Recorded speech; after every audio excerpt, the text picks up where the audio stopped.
Welcome to the Zeducation podcast, where it's all about helping people and organizations unleash their greatness. The Zeducation podcast features lively discussions. When they share it, you see that they're beginning to feel empowered. My heart, it's full of pride for me to be at Mai Samoa. You don't necessarily need a degree these days. There's so many pathways to success. Welcome to the Zeducation podcast.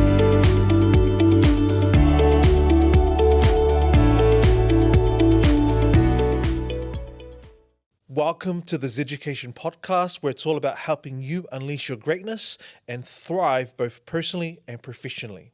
Today, we're exploring the art of leadership, what it takes to lead with purpose, inspire others, and create meaningful impact. Joining us is Elder Lars Østergaard, a seasoned leadership expert with over 15 years of experience in leadership development, recruitment, coaching across global organizations. Originally from Denmark, Elder Lars Østergaard and his wife are currently serving as senior missionaries for the Church of Jesus Christ of Latter-day Saints, where they continue to make a difference in the lives of others. Throughout his career, Elder Lars Østergaard has worked with top companies, coached countless professionals, and led transformative initiatives that have shaped leaders and organizations alike. In this episode, we are going to pick his brain of over 15 plus years of leadership experience and insights and learn what works and what doesn't when it comes to leadership. All right, I normally start off with an icebreaker question just to kind of think for the audience. So what I'm going to ask you is, what is something interesting about yourself that people don't know? Share something. Well, my wife would say that I'm a very romantic person. And people often don't know that because sometimes I can be a little macho. But I am actually a softie.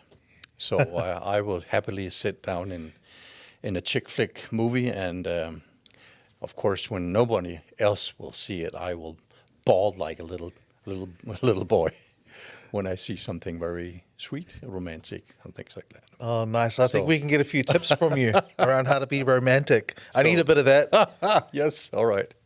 Well, we'll take that afterwards, right? That's another podcast. That's another podcast. Yeah. All right. We can get into the details later. But look, that's pretty cool. I think especially at home and, our partners see a different side of us, or in other words, sometimes the best side of us. And at work, we've got to put on that macho sometimes that you mentioned. Especially as leadership. But we're so grateful to have you on the podcast today. You've got all this experience. I'm excited for our audience to learn from you. So I've got a lot of questions here. But before we get into it, I want, for our audience, maybe break down the short version of your background, especially with leadership. Yes. I'd like to go a little further back because career development is an interesting thing. I wanted to be a fighter pilot. And for many years in my boyhood, that was, the big goal, right? So I got into the military and got through the week, where you're testing and all that. And then in the end, they didn't need all those fighter pilots at the time. So it didn't work out. And I was a little discouraged about that, of course. But anyway, so that was my boyhood dream. The reason why I mentioned this is that when you make decisions in your lives, and particularly career decisions, it's rarely a 90 to 10% decision. It's often closer. And what I have experienced is that the things that you leave behind and not pursuing, somehow they will turn up. In my life, I have gotten into paragliding as a sport. So I started, taking a skydiving jump and found out that the cool thing was not to be in the air going 200 kilometers towards the ground, but actually hanging in the canopy and flying around. So, and this is interesting that, I wanted to be a fighter pilot, so something with the air, right? And then I turned out in my sport, in my leisure time, to be a paraglider pilot. And the reason why I mention that is that I also, when I finally got to high school, what am I going to be afterwards after this? And most of my comrades or my friends, they went into engineering because, if you're a math physicist in high school. That's often in that direction you will go. But somehow I didn't think I would like to have it as a career. So I found out that business was more interesting. And so, then I went on my mission. And when I came back, I actually started my own business because I knew another language good and started out. And after, I think, maybe 6 months of that, I could see that I was, 21-year-old, starting my own business. It was too early for me. I'm not saying it cannot be done. Some do it, and that's fine. But I thought I was not clever enough. So I thought I need some training. I need some proper education. So I went to business school for 5 years, and I got my MBA. And after that, I was thinking, should I start my own company now? No, that's too early. I want to get out there. I want to see what it's like. So but now I have the background. I have the great educational and background. So I wanted to try that out. So, but I did specialize in my business degree in HR, human resource development. And that's what I pursued. So the 15 years that we're going to talk about is mainly in the capacity of being an HRD specialist or even a head of a department of that. Yeah. Wow, what a journey. When you say autopilot, fighter pilot, I was like, whoa, that's the opposite of romance. You mentioned earlier. But I love that journey. And I also agree with you around, even though you made changes in your life and or in business terms, you pivoted, you went from this career or this, pathway to this, but you could always take some of the things, the learnings with you. Like you said, sometimes they show up. Yeah. They show and up. by the way, the two companies that I work for, what are they? Engineering companies. So there you have it. Yeah. So that followed also. That was not. It's not a coincidence that I ended up in engineering companies. I love technology. I love talking about technical matters, and most of my good line leaders out in the companies, they were, whoa, you know a lot of things. Are you sure not an engineer? No, that's fine, but I'm here to challenge you on other areas. Oh, okay. Okay. So how did you go from machines to people? How did you, what sparked your interest around people and especially leadership? I think, as you know, I've served a 2-year mission for my church.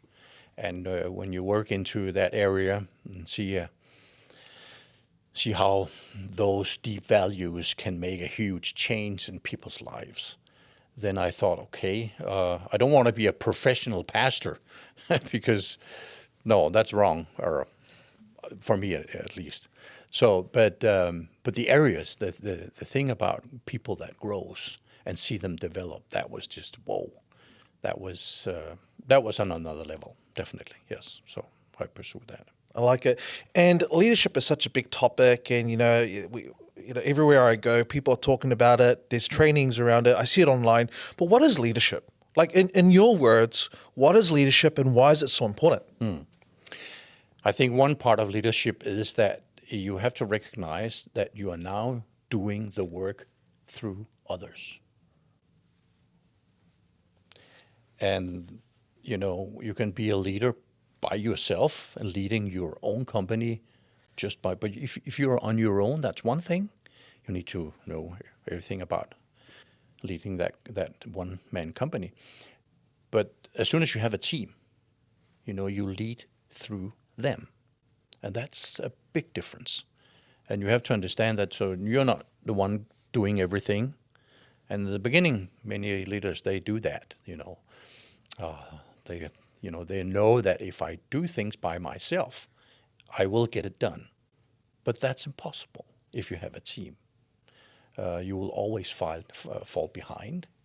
And so I think the first thing a leader needs to know is understand that, leading through others, that means delegating, And that's easier said than done because in order to delegate, you need to find out what kind of,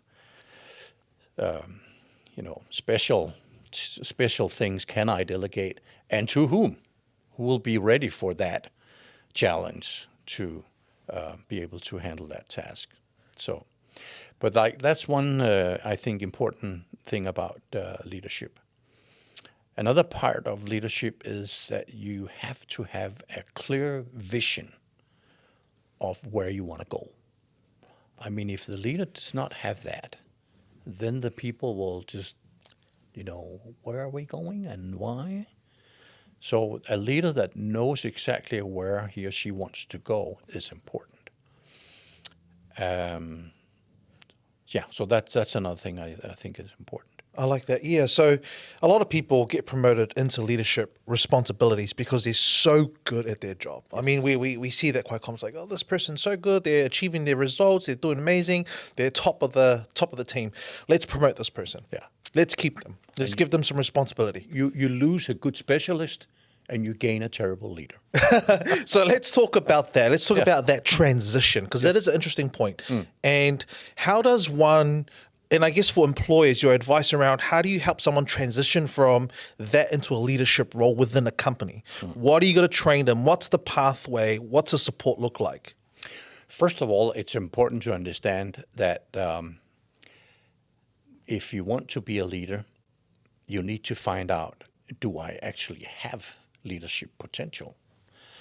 And leadership is not something that you just draw in a shop, or that's something. That it's a big topic.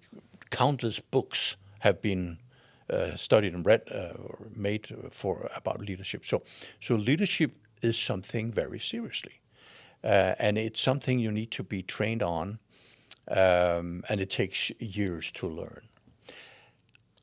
Someone once in a while asked me, do you think that, you're born to be a leader, or is it something you can learn? I would say that for 90% of the cases, leadership can be taught. And I like it that way because that means that many people can be leaders, but if they don't take it serious and understand that you need proper training, leadership, in order to perform in that, then you go wrong. I love that. I think that's an interesting point. It's interesting. What you mentioned, people have to have leadership potential. What do you mean by that? How do you know if someone's got leadership potential? What does it look like? What does it sound like? First of all, it has to do with, we're actually talking about two kinds of leading. There's management and managers, and there are leaders and leadership. And managers, they are focusing on high-end goals, spreadsheets, things that we can focus on solely. That's good, but you have to remember that there's people here. So the first thing that I will notice in a person that wants to be a leader, or maybe even not know that they want to be a leader yet, but that is to see how are they around people. Do they have a natural respect about them? Do people often go to them for asking advices, not only in specialties, special terms, or specialist areas, but also about life? So that's the first distinction. How are they as person themselves, and how do they interact, or what kind of relationship do they have with the others, their colleagues? And you can spot that right away. I love that. That's very, very clear. Yeah. So, well, in other words, leadership is influence. You got to see how they influence, how they engage with people, how people respond to that person. That's another way you can kind of measure, or I guess kind of recognize potential. Exactly. As well. Because like you said earlier, leadership is about influencing people or achieving things through people, not just yourself now. Exactly. It's like, how do you help other people achieve those results? And some of the things that we'll talk later on about is also, do they take responsibility? And how do they work under pressure? Things like that. How well do they know themselves, their strengths and their weaknesses? And we usually say that the leader that show their weaknesses are often the best leaders. Many people have an idea of, a leader should be strong and only show the strong part. It is true, but no, not in the long run. Because once, all of a sudden something bad happens, right? The department is not performing as it should, or some falls through or whatever. So it has to do with that person's ability to know her or his own faults. And the greatest example I've seen of leadership is when a leader admit a fault and goes out and say, that was my fault and I'm so sorry and I'll do everything I can to correct it and be better so that it won't happen again. But the fault is mine. That, everyone loves that. Everyone respects that. But the ones that just try to get it into under the carpet or just forget about it or ignore it or even worse, let's see if I can get someone else to blame, right? That's terrible. That'll work once and you're out. No one will respect you after that. Yeah. Maybe some politicians could learn about that. Oh, I didn't say that. Okay, we won't get into politics. Erase but that. I guess that's an obvious example. People can see it on the news and everything, and they're the leaders of the country, right? Some people may agree, may disagree, but I think in the context of business, you especially mentioned that leadership is something that can be learned, right? You talked about people. Leadership potential is also about being self-aware, recognizing your strengths, your weaknesses, and how those strengths and weaknesses impact the team. How do you leverage those? And being honest and open, like, hey, look, I'm not perfect. I don't have all the answers, but people will respect that. And that's the opportunity to ask for help and support, and it's lead by example, right? So we like to think about a good leader as a conductor of an orchestra. Because the conductor is the one. Hopefully, he's got an idea where he wants to go with this piece of music, and then he's very clever to listen to all the fine tunes of each instrument, right? So he can right away, the trumpets or the violin, they're off. So can you just be a little not so loud, and can you just crank that up a little, or can you be a little all that.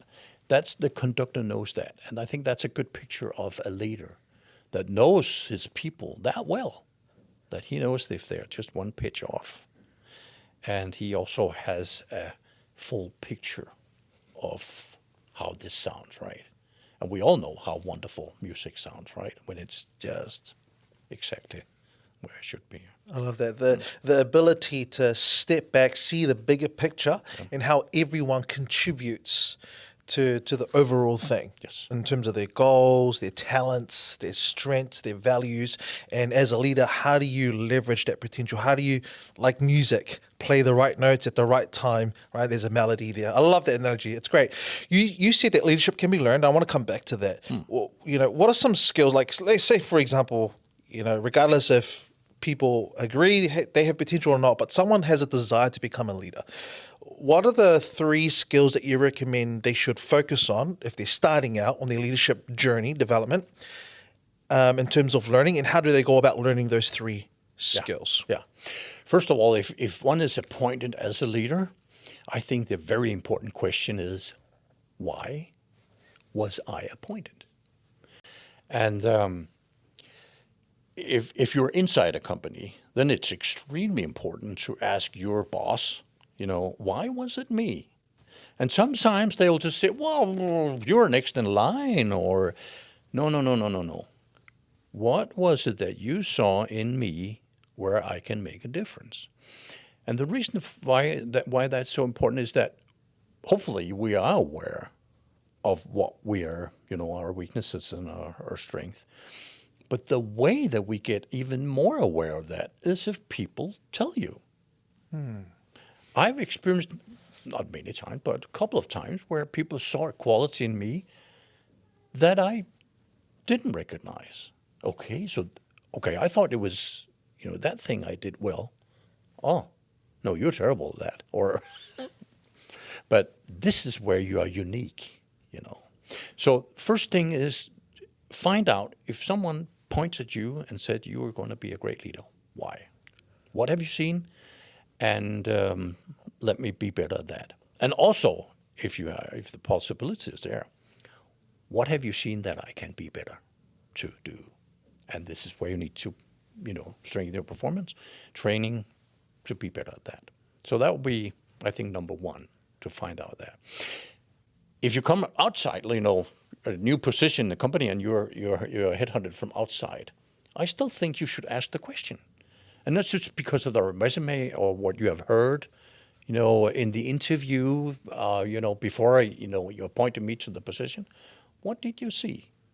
What make a great impression on you? And we usually say that we hire people because of their technical abilities, but we fire them in the lack of their personal abilities.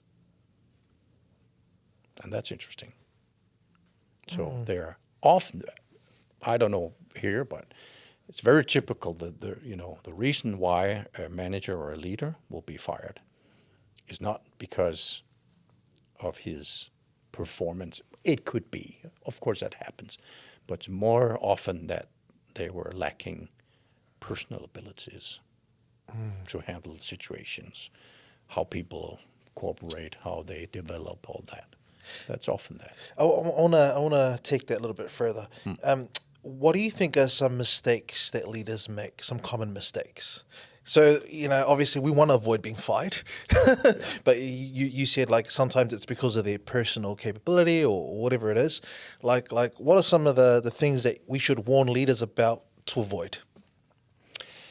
I think we've talked a little about it before, but when there's too much management and too little leadership, that's definitely one pitfall often that managers they fall into.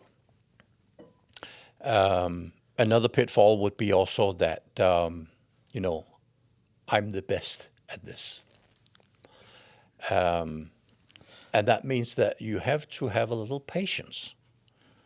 But in the long run, it's a better investment to do your work through others. And the more people that are working together to aim at this goal, the greater chance you have the greater chance you will have to succeed. So that's a second thing. Maybe a third thing could be the thing about weaknesses, that the things that you are weak about, don't hide them away. Confront them. I don't know if you should be proud about your weaknesses, but when you talk about your weaknesses, you get to be human. And as soon as people, and especially employees, see that you're after all human, then that changes a lot of things. So, and we'll talk later about that building relationship. The importance of that. I like that. Thank you for that advice. You mentioned earlier one of the first mistakes they make is they don't understand the difference between managing and leading. What is the difference between being a manager and being a leader? Should a person be good at both, or should they be one or the other? And I guess they're both, if they're both important, how do you make them work side by side? Yes, good question. I think it depends a little of what kind of company that you're working in. If you are working in a tail company, where it has to have, the more you sell, the better, right? And focusing all the time at that. Results. Their management is important. Setting goals, achieving those goals. And many times it's no matter what. If people, they burn out, get rid of them, get someone new in. And as long as there are people that can come in, young people that, wants to try, you can be successful. And if you, honest about it and say, listen, this is not a kindergarten. I'm going to push you. I'm going to, really go for it. So if you can't handle it, you're out. You should not be here. If you're honest about it, then sure. But, we have all seen, or I have seen at least, that people will be there for 6 months or 12 months and then they're out because it's just too tough. So in that company, sure, go for it. But in larger corporations that are not so, of course, they still need to earn money. Profit is the main thing for a company. Of course it is.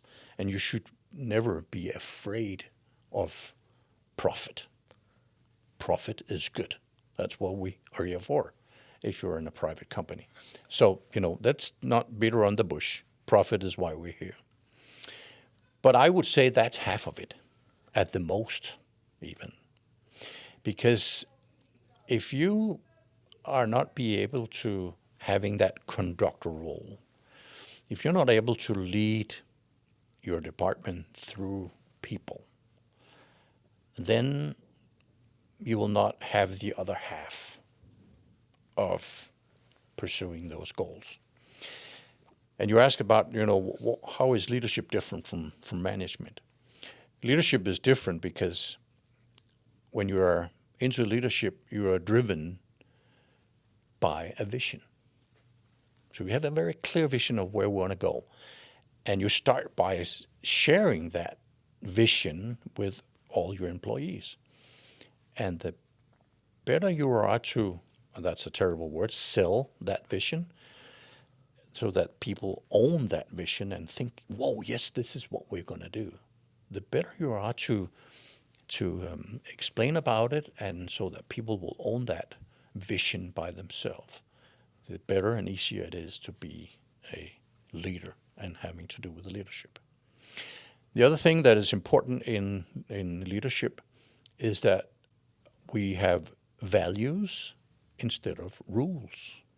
And we usually say that rules control the simple things, values control the more complicated things. And I think it was actually a Danish physicist, Niels Bohr.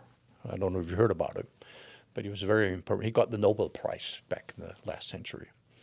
And he said something profound. He said, the opposite of a small truth is something false.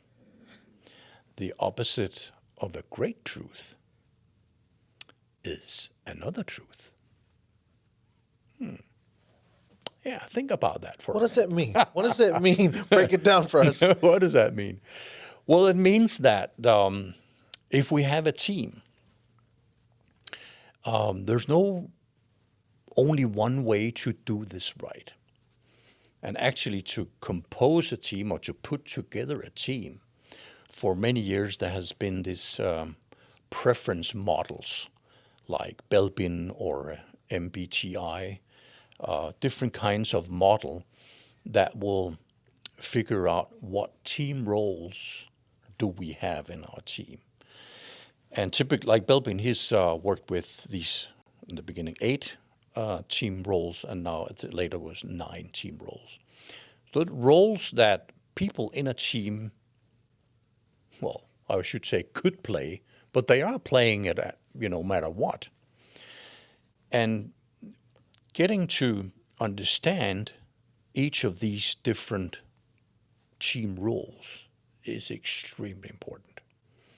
So this is why you take a team and you evaluate them, find out what roles do we have present in this team, and are we lacking some of the roles? And if you are, then the next one that we will hire will not be the ones that are actually best in their technical capacity, but there'll be that person that have that team role present in their lives. So that's really when you see things start to move. When the leader knows his people, knows the team roles that are functioning here, and always have an eye for that, then you perform. You know sport, right? Football. Lots of people, well, here it's rugby, I think, right? Yes. Have you experienced that a rugby from the 4th division have actually beaten the one from the Champions League or the best league? Does that happen once in a while? Once in a while, yeah. Yeah. Yeah. And everybody Why did that happen? We have the most experience. No, we have the most experience. The most what's that called? The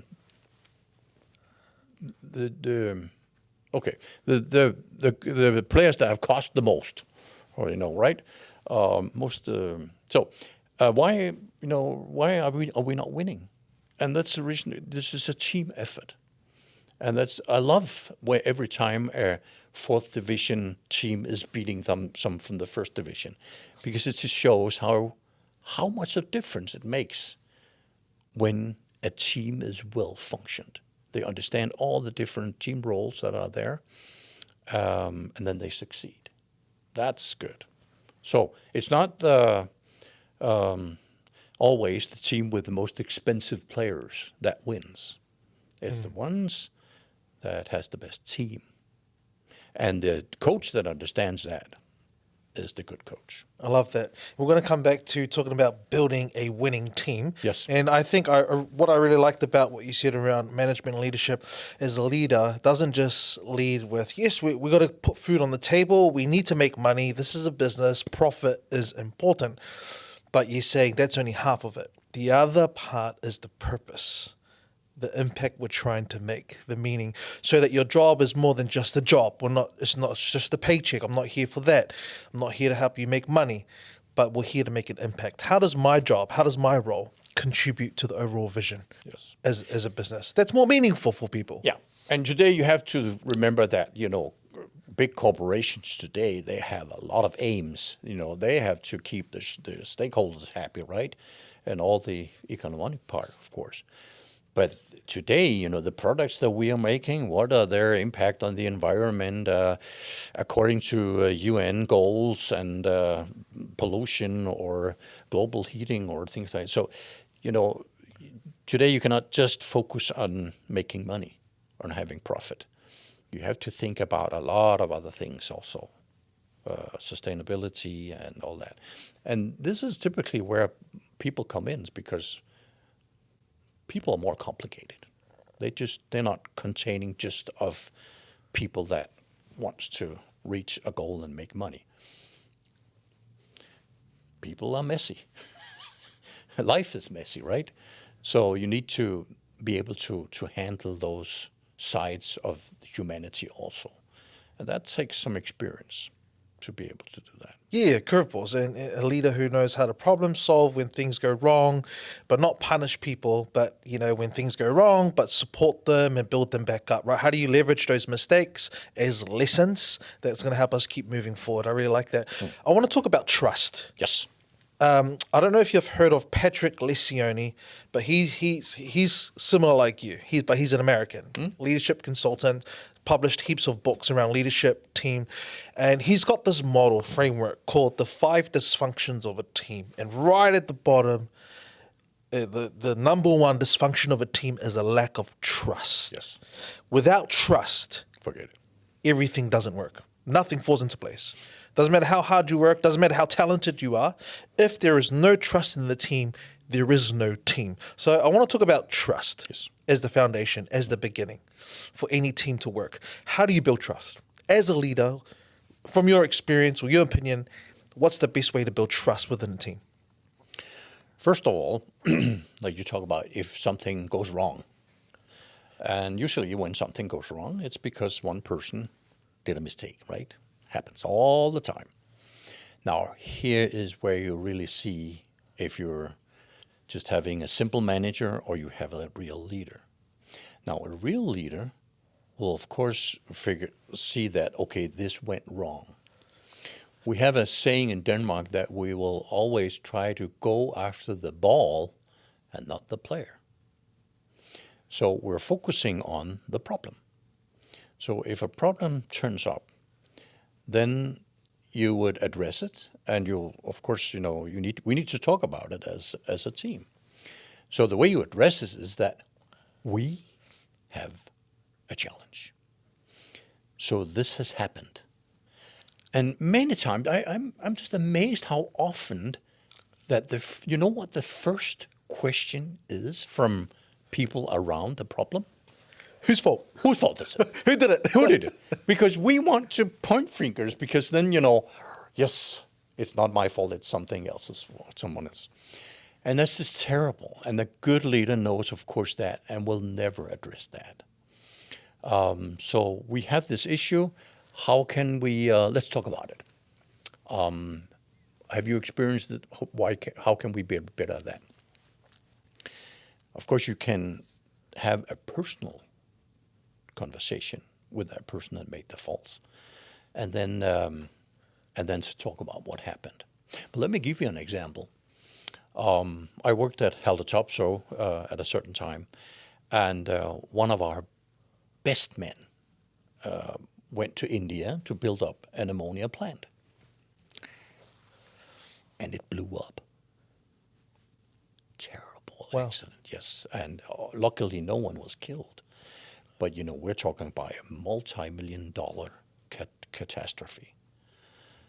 And so he, tried to do his best and started reorganizing everything and try to build it again. And to a certain point, he came back to Copenhagen, where our manager, top leader was. And he was just waiting in his office, right? When does Topsoe comes by and fire me, because this is just terrible. And so the day went, and nothing happened, and he said, why? And then at the end of the day, Topsoe came by his office. Hello. Well, I just heard about all the good things that you've done. And he talked about all kinds of other areas where this splendid person had performed. And just praised him, well, this is going good, this is going good. So, excellent, good job. Well, I'm on my way home now. And just as he, just about leaving the room. Oh, by the way, what did we learn in India? And he said, well, we learned this, this, and this. Good. Let's not talk about that anymore. That's just amazing. Can you think about if you are trusting people when they make mistakes? It's easy when it's small mistakes. When it's big mistakes, you still trust them. You just go all the way out there and trust them. He went on performing. Wow. Because, of course, it was terrible for him to get to that. So trusting has to do about that, addressing the problem, not the person. The other thing I've experienced, I have experienced myself both ways. I made a mistake, and my leader took the heat for it. He said, our department has made a mistake. And even the men upstairs wanted to know who did it.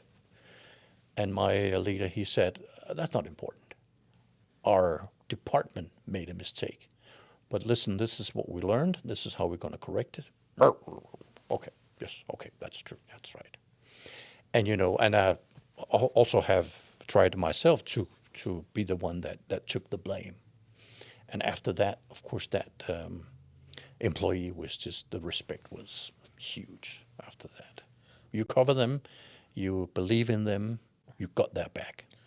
Yeah, and I think that's it. Building trust. And I think that's it. When he said, "I trust you enough that you have my back." Yes, you got my back when, not just when things are good, but when things are going bad, when I'm down. But we also have to be realistic. I've also experienced that the same employee made the same mistake 3 times. And of course, there's a limit. And so we will have a personal discussion and see, are you in the right place? Do you have the proper training? Would it be better if someone else had that assignment? And this is where we also talk about the team roles or particular roles. I remember once that, I took off a quite simple task from one person and gave it to another person. And it was a huge difference. The other person just, like that, solved it and was happy to do it.